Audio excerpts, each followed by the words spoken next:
दूर दूर से छितरेले अयले सवन मुलुक के गांव से, हमारे ही पुरखन पुरनियन गिरमिट के जाल में भरमैले, माया में डूब के आशा के गठड़ी मूड़ पर धरले, आजादी और बढ़ंती के अभिलाषा में। कोई काम की खोज में, कोई भूख और अकाल के डर से, और कितने जाति के फांसी के छुटकारा के लालसा में। बंधन तूर के खुद अपन इच्छा से या थोड़ा जबरदस्ती से गांव शहर के नाका में और काठी के पाले पर गए। जब गांव में और काठी के डंका बजल की भैया नौकरी लोगे, अति बहाना सुन के पुरखन चल अले बस्ती के सिपाही खाना में। यहां हुकुम बैदराज से लेते लिखायल नाम एक छोटा डीपू में। 6 दिन के बाद चीनी चाले खाद गिरमिटियन गांव तियकते चपरासी के साथे साथ रेलगाड़ी पर बैठ के कलकत्ता में मुख्य डीपू में सभन के गोड़ धरान।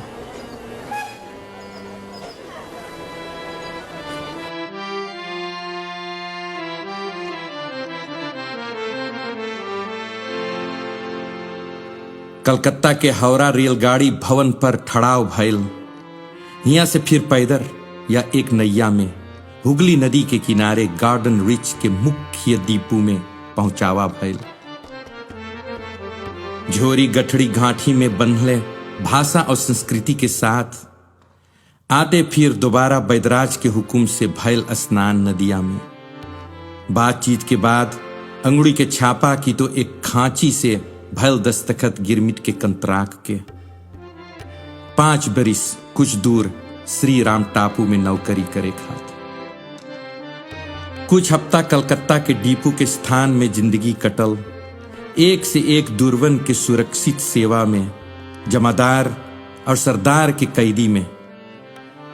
निवास कयन चौकी घर से घेरल ऊंचा दीवाल और कुछ ना, रसोई घर, अस्पताल और टट्टी के सिवा। दिन भर दुई दाई दाना के भरोसा, फिर सबूरी से अकताई के अगोरो अपन अपन अनजान मंजिल। टेम कतना टेम बिखाइल हिया पर कुश्ती, गटका, गोली डंडा और बिरहा गान बजान के साथ। अपन अपन तकदीर पकड़ते हिए मुलाकात भइल कितने भाग्यवालन से। अब धीरे धीरे भइल तैयारी नसीब के लिखल अनजान सफर, काला पानी के कोई ढूढ़ी टापू कैत।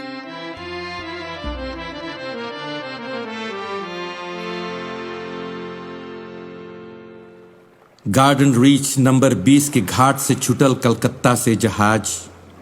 कतने पाल जहाज से छुटले और कतने भी बाफ जहाज के साथ।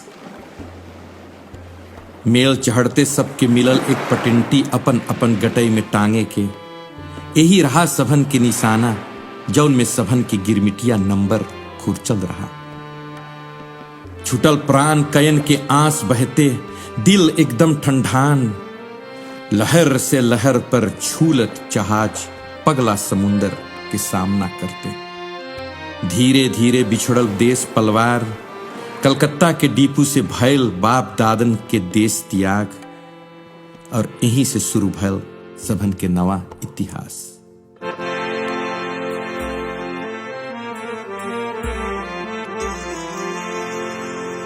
दाल भात रोटी या चूरा खैते कटल यात्रा जहाजियन के। प्रेम भाव के खोज में इकट्ठा रहते साथे भइल कितने से जहाजी के भयवादी। कोई अनजान अगामी के दशा ढकोलते, ठीक 3 महीना पाल जहाज से या 6 हफ्ता बाफ के जहाज से काला पानी पार करते एक हरियाली देश बुझान।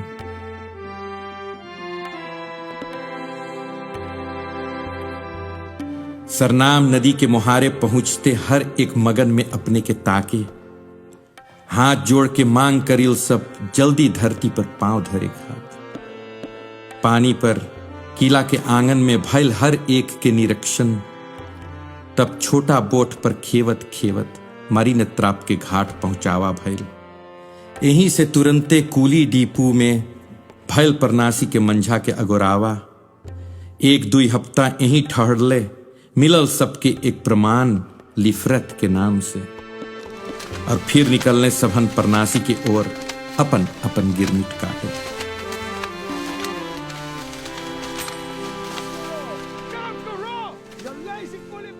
पांच बरिस गिरमिट सब कटिए परनासी के बढ़ंती खात, केन कॉफी ककाओ तुरते यही में कतना छटकुन भी खवान।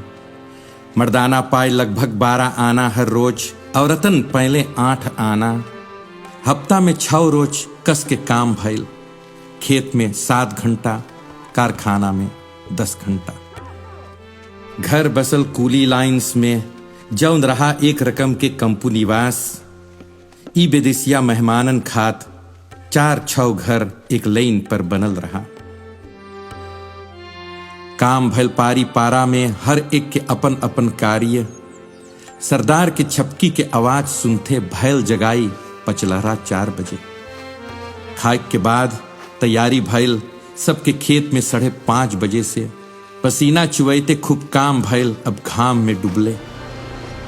कतने बसा ले अपन अपन घर और शुरू भैल नवा जिंदगी। परनासी के परछाही में अपन आजादी के अगोरते अगोरत।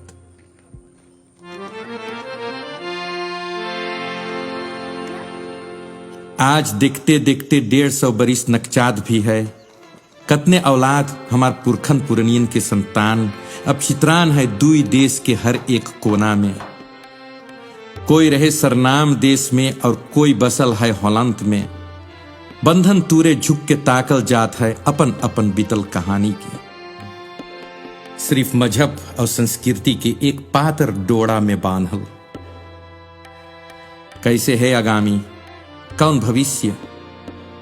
एकर उत्तर दलदल में धसल है, मटियारा के फंडा में पड़ल।